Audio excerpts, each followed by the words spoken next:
तर नमस्कार मंडळी, कसं काय मजेत ना? तर मित्रांनो, मी ओमकार वाडकर स्वागत करतोय पुन्हा एकदा आपल्या नवीन व्हिडिओमध्ये.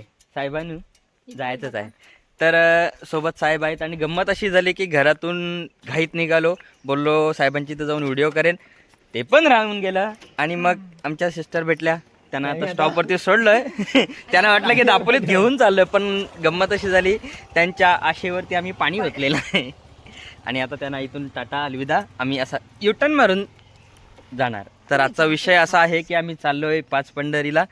तिकडे सप्ताह आहे, म्हणजे श्री रामनवमी उद्या आहे, पण 7 दिवस कार्यक्रम तिकडे चालू असतो. तर आम्हाला खास आज निमंत्रण वगैरे काय नाही, आम्ही चाललोय.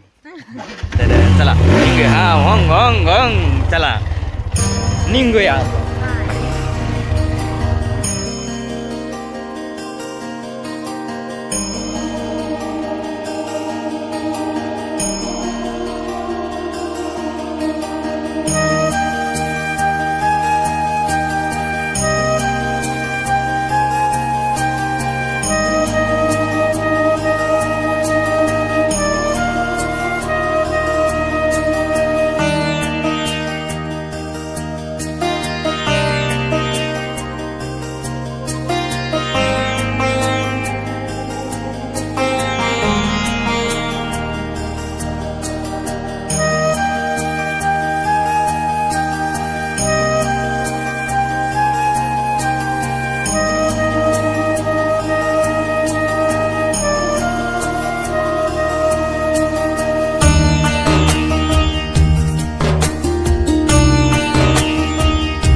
मंडळी फायनली पोचलेलो आहोत, पण आता इथे प्रवचन चालू आहे, त्यामुळे मग आवाज थोडा कमी येत.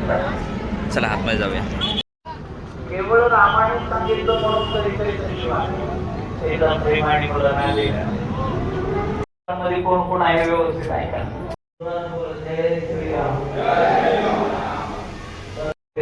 मैया सीताची बसली होती आणि लखन दादा कंदमुळं आणायला गेले होते. फार सुंदर बघा 3 जणे.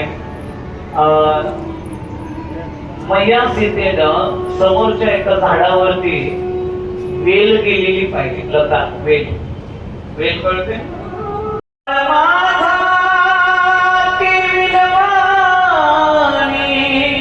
कुठे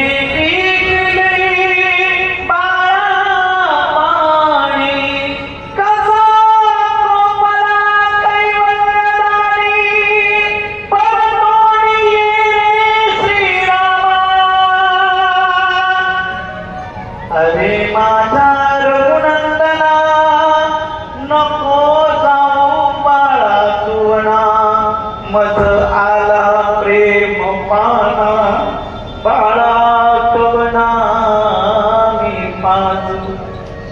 मायबाप कौशल्य माता विरहामध्ये रडते. काय उत्तर द्यावं त्या कौशल्यला? मायबापा इकडे कौशल्या मातेला सुमित्राजीने सांगितलं, सुमित्रानं सांगितलं रथ आलाय. रथ आला म्हणल्या 6 दिवसापासून तिनं पाणी पिलं नव्हतं. मायबापा अशी कौशल्या माता उठली आणि रथाकडे धावत धावत आली.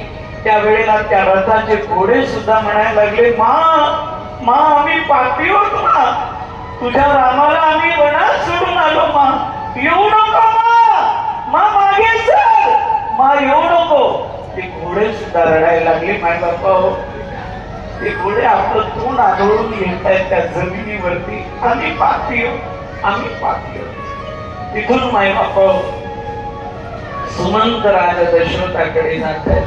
राजा दशरथ माय बाप्पा राम राम राम राम राम राम म्हणत बसलेले आहेत. जसं कळालं सुमंत आले असं कळालं राजा दशरथाला. राजा दशरथ म्हणतात, सुमंता कुठे माझा राम, कुठे माझं लखन, कुठे जानकी? त्यावेळेस आई बापा सुमंताने सांगितलं, म्हणले महाराज माझं ऐकलं नाही हो त्याने, गेले ते मला सोडून. आणि प्रभू श्री रामाने सांगितलं, ते लेकरू बापाच्या सेवेत कुठंतरी कामाला आले आणि असाच बाप जन्मोजन्मी मला भेटावा. सीतामय्याने सांगितलं, ज्या सासऱ्यामुळे मला माझ्या पतिदेवाची सेवा भेटली आणि मी त्यांच्यासोबत या ठिकाणी आले, असा सासरा मला जन्मोजन्मी भेटावा असं म्हणते. लखन थोडे रागावलेली नाही सांगितलं माय बापा. जेव्हा कौशल्या माता सुमंतांना म्हणते, सुमंत मी या अयोध्येची राणी मला माहिती आहे, पण मी रामाची आई पण आहे ना. हो, मग रामाच्या आईच्या नात्यानं मी काही विचारू का? म्हणले विचारा ना. तेव्हा माय बापा कौशल्या मा म्हणते, माझ्या रामाने काही खाल्लं का? तेव्हा माय बापा रडायला लागले आणि सुमंत म्हणतायत, मा शृंगेरपूरच्या राजानं खूप आग्रह केला, तेव्हा थोडस फळ खाल्लंय. आणि प्रभू श्रीराम दुसऱ्या दिवशी उठले आणि प्रभू श्रीरामाने त्या वडाचा चीक काढला, दूध काढलं त्या वडाचं आणि आपल्या अशा सुंदर अशा कुरळ्या केसांमध्ये दूध लावलं आणि प्रभू श्रीराम मला सोडून गेले. कसा मला सोडून गेला राम, कसा मला सोडून गेला राम. रामाविन जीवन व्याकुळ होतो, रामाविन जीवन व्याकुळ होतो. सुचेना काही का कसा मला सोडून गेला राम, कसा मला. सर्व अयोध्या रडते माय बापा. राजा दशरथ गहिवरले. राजा दशरथ म्हणतात, कौशल्ये त्या भिंतीवर तुला काही दिसतंय का? काय महाराज? बघ ते श्रावणाचे मायबाप सरणात चढतायत. तो श्रावण सुद्धा सरणात. मायबाप त्यावेळेस 6 वेळा नाव घेऊन राजा दशरथाने आपले प्राण त्यागले. राजा दशरथाच्या मरण्याची खबर सर्वांना कळाली. माय बापा काय सांगावं तुम्हाला. अहो नातेवाईक येतील यात विशेष काय, साधू संत माय बापा त्या ठिकाणी गर्दी करतात राजा दशरथाच्या कलेवराचं दर्शन घ्यायला. त्यांच्या मस्तकावर जटांचे मायबापावर डोंगर झालेले आहेत, हाताच्या नखाच्या चुमळा झालेल्या आहेत. असे मायबापा अटल जटल संत रडत निघाले मायबापा राजा दशरथाच्या कलेबराचं दर्शन घ्याय. हजारो साधू संत गर्दी करतायत आणि त्या ठिकाणी मायबापा राजा दशरथाच्या त्या कलेबराला आता या ठिकाणी तेलाच्या मायबापा नावेत ठेवतायत. अशा नावेमध्ये तेल भरून त्याच्यामध्ये राजा दशरथाला ठेवतायत आणि मायबापा मामाच्या घरी गेलेल्या भरत आणि शत्रुघ्नाला घेऊन येत आहेत. लक्ष द्या, भरत शत्रुघ्नाला आणण्याकरता जे सेवक गेले होते, वशिष्ठांनी सांगितलं होतं त्यांना सांगू नका. इकडे भरताला अपशकुन झाला म्हणून पहाटे उठून मायबापा दान धर्म चालू केलेला आहे. तेवढ्या सेवक आले आणि ते सेवक मायबापा त्या ठिकाणी येऊन म्हणतात की महाराज तुम्हाला बोलवण्याकरता आम्ही आलो. त्या सेवकांच्या डोळ्यातलं पाणी पाहिलं भरत भैयाने. भरत भैया म्हणले, का रे तुमच्या डोळ्यात पाणी का आले? म्हणले, महाराज फार दिवसानं भेटलो ना तुम्हाला, त्याच्यामुळे डोळ्यात पाणी आलं. तेव्हा मायबापा ऐका बरं का, भरत भैया म्हणतात गुरुदेवाने आम्हाला शिकवले काय की डोळ्यामध्ये जे पाणी येतं का नाही, डोळ्यात जे पाणी येतं ते पाणी केवळ याच्याकरता येतं तुम्हाला दुःख झालं असेल, नाहीतर तुम्हाला फार आनंद झाला असेल. फार आनंद झाला की डोळ्यातलं पाणी हे गरम पाणी येतं बरं का. हा, हे असं येतं. दुःखाचे अश्रू असतात ते असे येतात आणि जे आनंदाचे अश्रू असतात ते असे बाहेरून येतात आणि ते थक्क असतात. माय बापा ज्या वेळेला रघुनाथ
तर मंडळी आतमध्ये प्रवचन सुरू होतं ते झालंय आता. अजून सत्कार वगैरे सगळं काही चालू आहे आणि आपल्याला आतमध्ये आपण बोलण्यासारखं काही घेता आलं नाही कारण चालू होतं, आवाज वगैरे येत नव्हतं. तर आता चला.